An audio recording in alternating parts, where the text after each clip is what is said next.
I'd like to acknowledge Australia's First Nation people as the traditional custodians of the land, and for this episode in particular, the Kaurna people.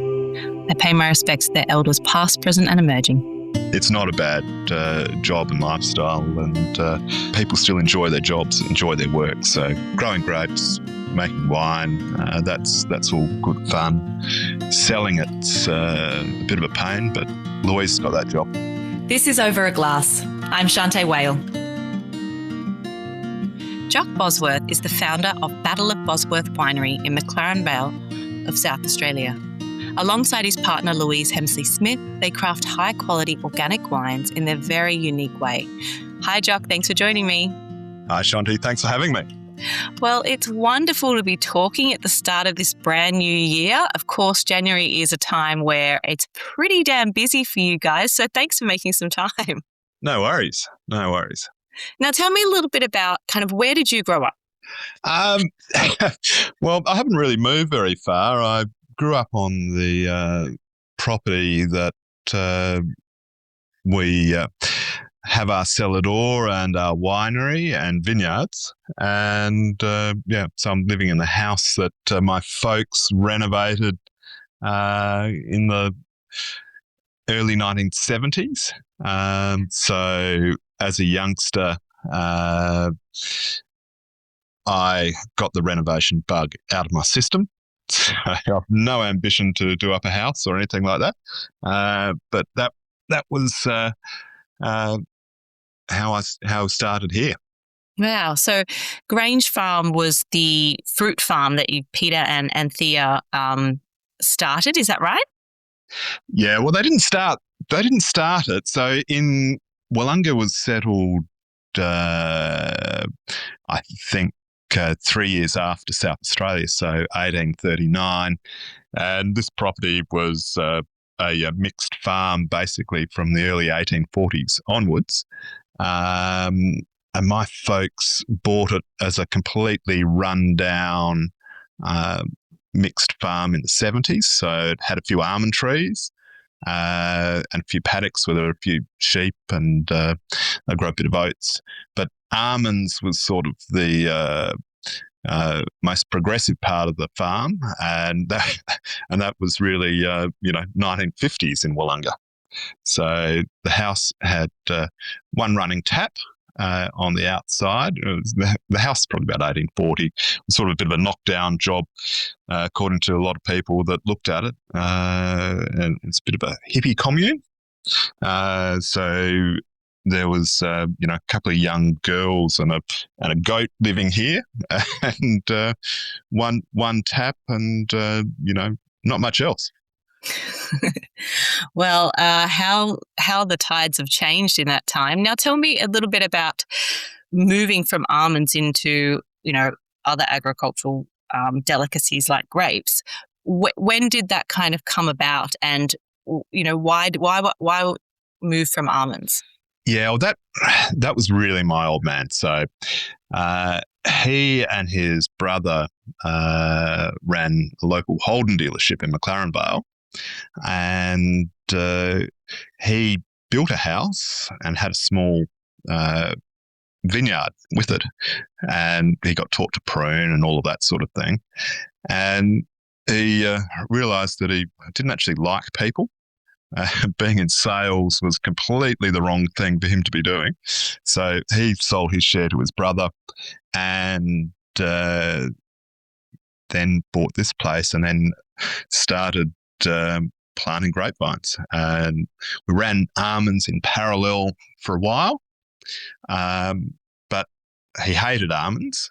So he wasn't, he hated a few things in life. Growing almonds and drinking Grenache, but he's changed the tune on the Grenache now. So yeah, almonds were terrible. Well, no, they're great. They had a higher water requirement. It was a big crop in McLaren Vale back in the 50s. It was the biggest almond growing part of place in the southern hemisphere. It eventually moved to the Riverland. But what happens, you'd normally be picking your almonds in February, so it's stinking hot. and it's very dusty, and the almonds themselves are quite itchy, and throwing mats out and rubber mallets, and you get covered in dust. And if you ever felt an almond shell, they're sort of quite itchy, and they sort of powder up a bit. And my next door neighbours here, because Wollonga's always sort of been a little bit alternate, but our next door neighbours were, I think, some elderly professional gay blokes from Adelaide, and they'd be out there knocking almonds in the nude, which to this day I can't understand how or why they would do that. It's itchy, horrible work, and I think a pair of pants is probably the first thing I'd put on. But yeah, so we had the almonds, and he planted some, and then by the 1980s, we'd sort of pushed all the almonds out and planted grapevines. So that's what my sister and I would spend September school holidays on. He was always pretty organised, and it was a great time to plant, and bought a few properties next door, and pushed almond trees out. So we had lots of firewood for lots of years. We had a slow combustion wood heater in the house, also an old Everhot stove that Mum had to cook on during winter, but the old man wasn't too bad. She did have an electric stove for summer, and that's sort of how all the vineyard sort of started. So by the mid 1980s, it was all grapes. And then, how old were you when kind of this transition was happening? Probably most of us in I planted the first ones probably at around the age of 10, but the middle teen years were the big planting years. Well, what were your thoughts on, I do completely understand what you mean about almonds and that husky white fluff that's itchy on them. And I can totally see how getting that in your eye or all over you would feel a bit like being in those ceiling bats up in the roof. So tell me, what were your thoughts when grapes were going in? Were you like, wow, this is a lot better, or this is a lot of work? Did you have an idea of that it kind of turned out to be wine in the end and that might be kind of cool? What were your first thoughts? Yeah, look, it was just what you did. It was completely normal. I got in a lot of strife with a mate on the first block that Peter had in McLaren Vale. He had it was back in the back days of the Southern Vales Cooperative, and there was still some white wine production and brandy production, and he had Doradillos, which is terrible grape for winemaking, not bad for distillation, but big white berries. And my mate and myself thought we were doing them all a favour to just basically jump on and basically crush almost the entire trailer load before it got to the winery. Well, wasn't very popular after that, but it was a lot of work for 10-year-olds. Well, you only do that kind of thing once, don't you? So tell me a little bit about when you kind of got the kind of itch that perhaps you wanted to go into this family endeavour. Did it click straight away? Were you forced into it, or did you decide, no, this is what I want to do? Yeah. Well, Louise maintains I always got into it through lack of imagination, and she's probably right. I sort of just did it, always enjoyed it, and obviously got a little bit of education, and just kept working in the field, which is, it's not a bad job and lifestyle, and most of our friends do similar sorts of things, and I think there's probably even though times are a bit tough and that sort of thing, people still enjoy their jobs, enjoy their work. So growing grapes, making wine, that's all good fun. Selling it's a bit of a pain, but Louise got that job. Perfect. Well, she seems very suited to it. So tell me a little bit about kind of your philosophy with organics. And was that something that you learned from your father? Was that something that you brought to the program? Tell me about that farming philosophy. Yeah, the whole organic thing, it's pretty much the opposite of what my old man was doing. So because he was new to grape growing, he did a lot of work, learning any field visits or seminars or anything put on. He'd go to. So he was very, very much a progressive farmer and into the best practice of the day. And best practice of the day in the 1970s was using herbicide, knock down herbicides and pre-emergence, and then, perhaps synthetic fungicides and fertilizing with urea. You obviously use some natural stuff as well, but all these sort of things were basically done the way the Department of Ag recommended of the day. But I'd sort of been to uni, worked overseas and interstate, and I came back in the mid-90s, and I really didn't like using a lot of the herbicides in particular, having to use rubber gloves and respirators and that sort of thing. And, just the health implications of it. Not that I'm a particularly health conscious person in diet and what I imbibe, but that sort of thing was, just, I thought, a bit unnecessary. McLaren Vale's climate is really well suited to organic viticulture, and not wanting to use it, and being in a region where everything was organic up until probably the 1960s, it just seemed logical to have a bit of a go at doing things organically, but with a more modern twist or slant to perhaps do it better.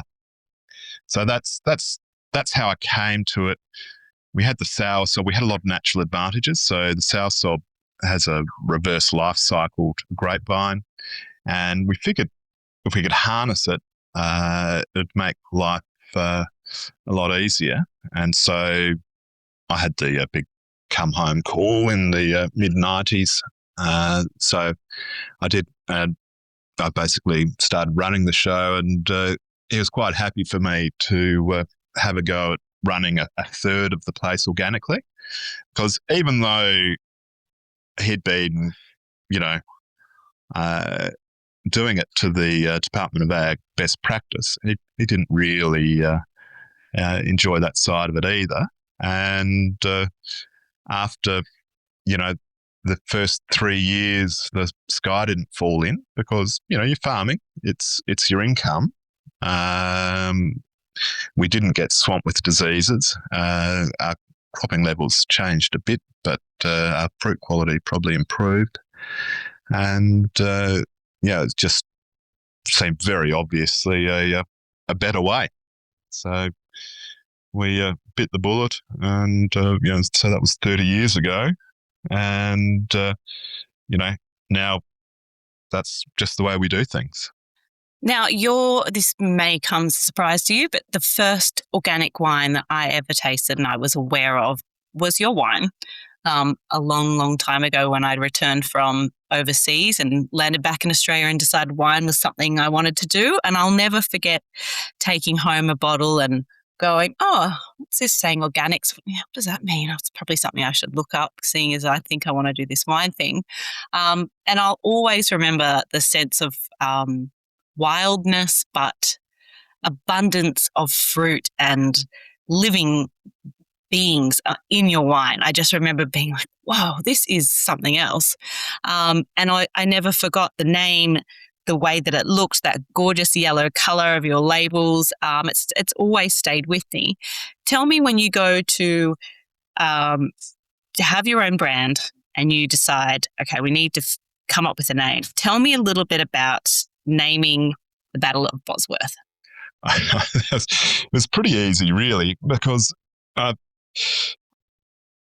first shed reds were Bozzy Rouge, so as a bit of a take on the boozy rouge, and I'd have the lily, the funeral flower on the front label. So that was probably, not great marketing. But when we actually went legit, so the previous wines were sold to family and friends and a few restaurants and that sort of thing. Quite profitably, because it was all under the table. But when I went legit, I was initially going to call the winery Bosworth. Like a lot of other people, you do that sort of probably, stating, by calling it after your surname, you're in for the long haul, yada, yada, yada. But a friend of ours and Louise's boss at the time, Zara Brooks from Dandelion, said I was an idiot. It's boring. I should call it Battle of Bosworth. So, I thought, well, take the advice. Yep, he's right. So that's what we did. I always wondered, of course, there's the famous English battle, but I always wondered too if there was some battle between family members here in the naming of something and how it maybe perhaps alluded to that. But it sounds like that you and your father were, pretty on pretty good terms and looking to where the brand would go all these years later. Tell me about those first couple of wines and how did you kind of find a place and identify yourselves in a sea of lots of wonderful brands? Yeah, well, I think when we sort of started, we didn't ever really want to pitch it as organic wine because back in the 90s, I suppose, in the early 2000s, organic wines probably had a bit of a bad reputation for quality. And so we want to make premium McLaren Vale wine that happened to be organic. So, we basically only use the word organic on the back label. If anyone read the blurb, didn't have it on the front label because, we thought it was potentially seen as a negative. Look, it's probably considered best practice these days, but at the time, we sort of kept a little bit quiet about it. So it had to be, high-end McLaren Vale first and organic secondly, hopefully for people that were interested in that sort of thing. Well, we're certainly interested in that sort of thing these days. You have such a range of wines now, but you also have preservative-free. Can you explain for people that kind of perhaps question, what's the difference between preservative-free? Obviously, we know organics is a practice that's used in farming, but if someone's picking up a bottle of preservative-free, can you explain to us what that means for them and for what you're doing? Sure. So the preservative-free, so that's our Puritan wine, which, I have to credit Zara again for coming up with the name there. Louise actually rang him to sort of pick his brain on a few ideas, and, of course, he's never doing anything ordinary. He was in a, taxi at midnight in London or something at the time, and he said straight away, call it Puritan. And so again, thought, yeah, that's a good idea, we'll do that. But the different with the between the organics and the preservative free, it's really in standard winemaking we're using sulfur, and so all of our wines have sulfur in the making at low levels, but it's a preservative and antioxidant. It's pretty much essential to quality winemaking. But with the reds, people ask, to make a bright, Hoven early drinking sort of style. And then we think, well, that's what we're trying to do. There was a few ways you could actually probably do that and not compromise the wine. So by, not using cork, not using oak, and because oxygen's really the enemy of a preservative-free wine. We target special vineyards, so we grow fruits probably a little bit larger. We try not to extract too much tannin because we want it accessible and drinkable, basically, like a white wine in the year of bottling onwards. So we basically came up with a bit of a technique, and we very gentle in the winery, and then once it only goes to, it'll see open fermenters, it'll see some closed fermenters, but once it's pressed, it goes to tank, and we're very conscious of not letting it see too much air other than what we want it to see. And once it's through malo, cleaning it up as quickly as we can and getting it into bottle. So that's the trick there. So we're not adding any sulfur to it. But when we first started trying to export it in 2010, the AWRI wouldn't let us call it preservative-free because the argument there, it was tannins a preservative, alcohol's a preservative, so they're right. So it's actually a no added preservative is the what we have to call it for export.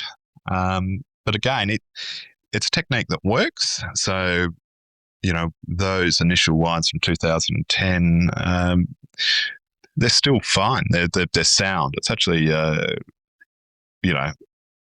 really pleasing. We open a bottle from most vintages every year prior to putting the current vintage to bottle, and it works. It's quite amazing. It does.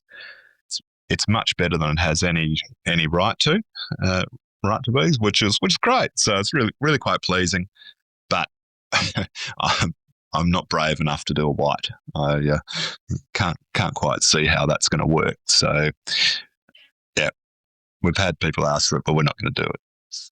Fair enough. Well, I'm glad that you explained that, because I think it's probably one of the top preservative-free red wines on the market. And I think it, like you said, it's all of those things that go into it. You said such a, holistic thought process of what vineyards are we going to use and how we're going to do this to make it make sense. And I think it's very clean, very fruit pure wine that drinks really well. And at that, goes to show all of those heads that go together and thinking about that. And I think it's wonderful for you to say, look, we don't want to do a white. Will it compromise perhaps, our reputation? If we don't think it's going to work, do we just do it just because people are asking for it? And if we can't do it in a way that's going to stand up to the rest of the wines, I think that's really important. And as somebody that's a communicator to people that buy wine, one thing I love about your brand is that I think from your beautiful White Boar Shiraz all the way to your Heretic blend, there's a real through line of the soul of what you guys make and how you do things. And I think it's a brand where you would taste a few wines and walk away going, wow, this is different. And I'm really on board because, they're really beautifully intense wines, but done with finesse. And I think that you guys do that really well through your whole range. And I think that's really important for the consumer. Thanks for saying so. That's really nice to hear. I mean, with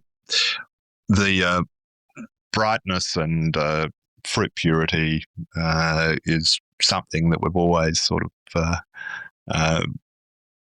aimed for, because it's the styles of wines we like, and we know the sites can do it well. With the Puritan, it's also really quite good for them in cellar door to be able to show people what a Shiraz tastes like with no oak influence or anything like that. So it's just the fruit. And I think it's great, when you're learning about wine, to actually see what is clearly, natural tannin, what the fruit characters of the grape actually are, so you're not getting confused by oak or winemaking artifact and that sort of thing. So it's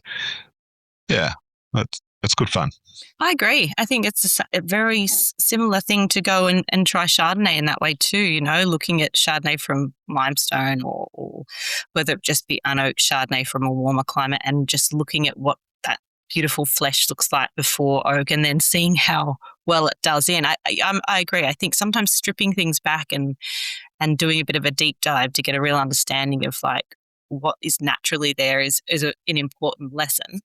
I want to know a little bit about some of these other varieties you're working with. The Heretic Blend is one of my favourite wines of yours. That's my everyday. I could drink that happily, put it on a table with anything. But tell me a little bit about working with grapes like Touriga and Graziano in the Vale. Well, for a start, we're really lucky in the Vale. Most things grow well. Most things sort of fit. Touriga especially seems to go really well here. The Graziano or Graziano, goes very well as well, and Fiano seems to have found a home. But the grapes we use in the Heretic, we initially started the Heretic as just the Touriga, Graziano, and Shiraz. So, working Portugal, Spain, France, all together for a middleweight, bright sort of style. And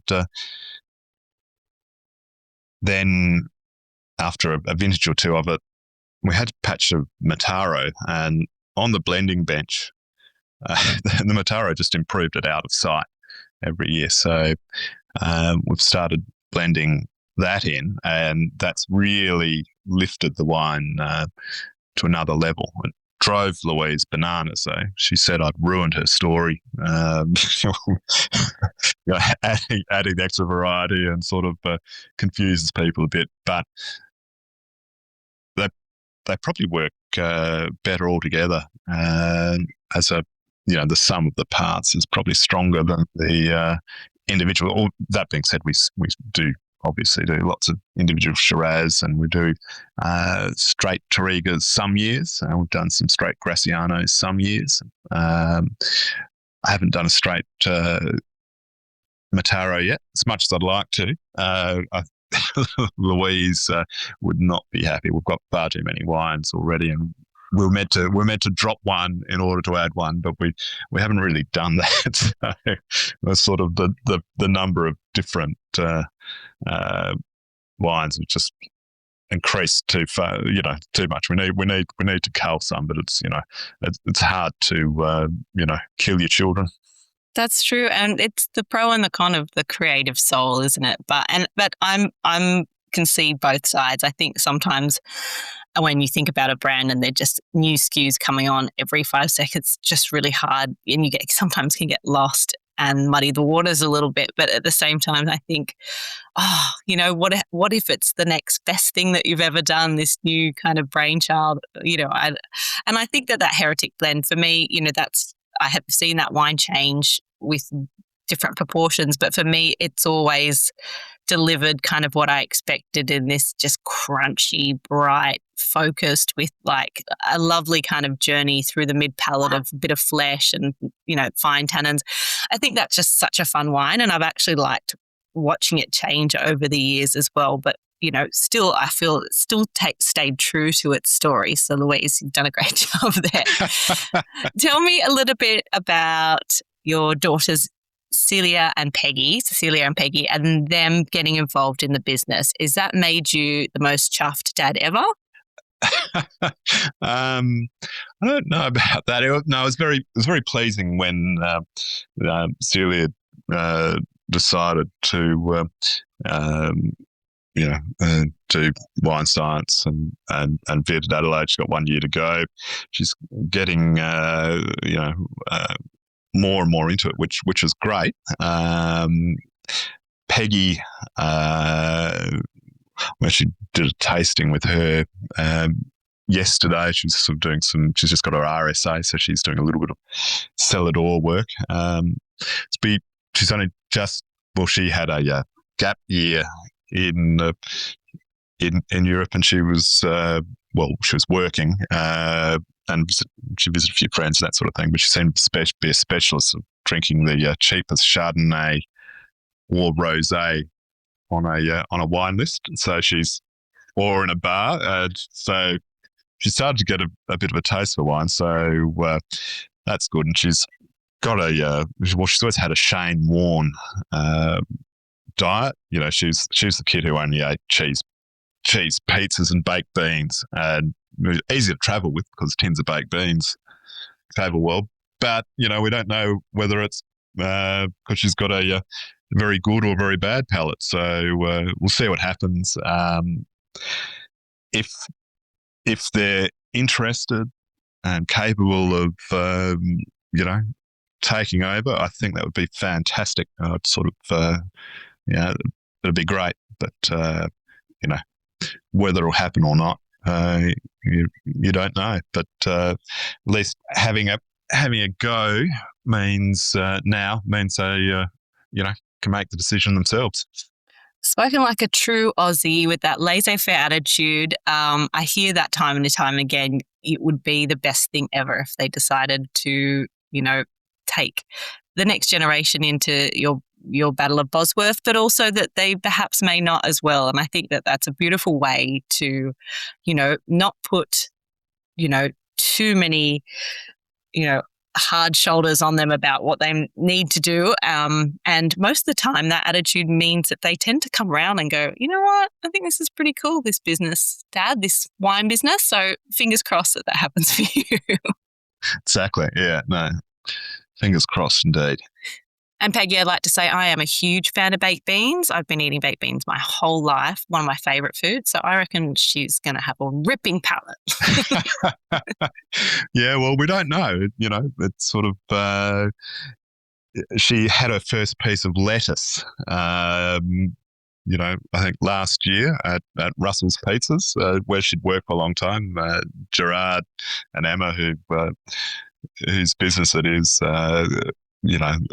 basically forced Peggy to have a bit of lettuce, and she spat it out as soon as no one was watching. But it's a start. So funny. Oh, I hope that she's not like just tilting her head in shame, going, "Oh my God, why are they talking about this?" I think it's great. Now, tell me, if you can't embarrass your children, what's the point? What are you doing as a dad? That's so true. Now, tell me, what's coming up in the future? What are you excited about? How is this vintage kind of shape up for you? Well, at the moment, it's if you're offered the weather and the way things are looking, you take it every time. We're about to have 3 days of high heat, so hopefully they'll come out of that. They're just, the early varieties, the Chardonnay and Pinot and Pinot Gris, they're just on the cusp of veraison, which is a really dangerous time for the heat wave, because what happens then is the they just start softening. They're really susceptible to getting fried on the vine. So we'll see how they go through that. The Shiraz and the Cabernet won't bother them at all, because they're all hard and green and should sail through it. But it's going to be a bit late. My sort of indicator blocks, I'd normally see a little bit of colour on the first, and there's no colour there yet. So, I'd say we're at minimum a week behind average, but, it's a mug's game. Guessing when vintage is going to start, you always get it wrong. But, at the moment, I think we're going to be a bit late, but that looks good. Last year was fantastic, and we started a month early and we finished a month early. But won't be like that this year. But that'll give us an opportunity to, get the winery tidied up a bit, and might even have all the vineyards and machinery ready to go, rather than having the last minute panic, which seems to happen every year. There's pros and cons to both, isn't there? But sometimes I imagine it'd be nice to take a breather and think, okay, now I know what can go in there and what we're going to do. And like you said, have a bit of a clean up as well. Joch, tell me, if you had 3 drinks for the rest of your life, what would they be and why? 3 drinks. Well, I think I'd probably take it like your 3 wishes and wish for 3 more. But I'd go broad. I'd go beer, because obviously, in the Middle Ages, it was a health drink. You didn't want to drink any of that polluted water, so even children drank beer. So I think that's probably a smart thing to do. Wine, because, you've got, endless choices and styles to get you through the day. And brandy would be the one I'd round it out with, because I think it's, chronically underrated and, just a fantastic drink. Oh, I can see you sitting back with your brandy glass and looking at everything you've created at the end of the day with your feet up. That sounds lovely. Yeah, it'd be a nice way to finish any evening. Yeah, indeed. Well, Joch, I think, you have been really a pioneer with your grape growing, but what you've done with the brand, you and Louise, like I said, for me, it's incredibly consistent brand and has a lot of character and soul. So if you haven't tried the wines of Battle of Bosworth, please go out, seek them out and find your favourite amongst the many wines that they do create.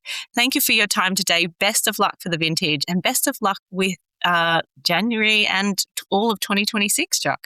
Thanks, Shanteh. Cheers. Cheers. Cheers to you. This is Over a Glass. I'm Shanteh Wale. Stay tuned for more stories from the world of wine and drinks. Listen in every Thursday on your podcast app. Follow us on Instagram at overaglasspod and contact us at overaglass@deepintheweeds.com.au.